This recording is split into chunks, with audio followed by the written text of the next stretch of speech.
আল্লাহর হাবিব সাল্লাল্লাহু আলাইহি ওয়াসাল্লাম সব সময় এই দোয়াটা করতেন, আল্লাহুম্মা হাসিবিনা হিসাবান ইয়াসীরা। হে আল্লাহ, আপনি আমার হিসাবটাকে সহজ করেন। হে আল্লাহ, আপনি আমার হিসাবটাকে সহজ করেন।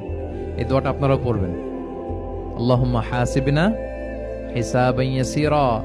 দেখেন, আল্লাহর হাবিব সাল্লাল্লাহু আলাইহি ওয়াসাল্লামের ব্যাপারে বলা হয়েছে গুফিরা লাহু মা তাকাদ্দামা মিন যামবিহি ওয়া মা তাআখার।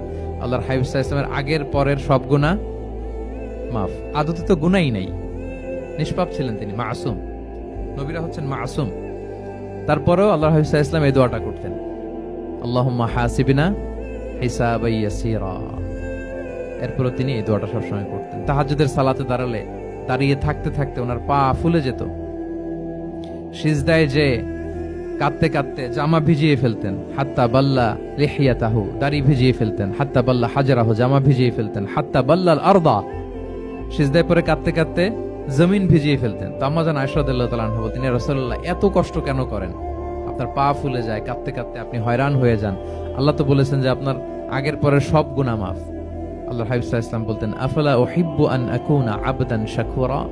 হে আয়েশা, আমি কি শুকরগুজার বান্দা হতে পছন্দ করব না? আল্লাহ তাআলা আমাকে ক্ষমা করেছেন, আমাকে স্পেশাল স্ট্যাটাস দিয়েছেন।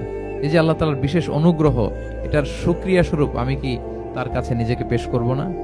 তো দেখেন, আল্লাহর হাবিব সাল্লাল্লাহু আলাইহি ওয়াসাল্লাম যার কোনো গুনাহ নাই, তিনিও দোয়া করতেন, আল্লাহ আমার হিসাবটা সহজ করো।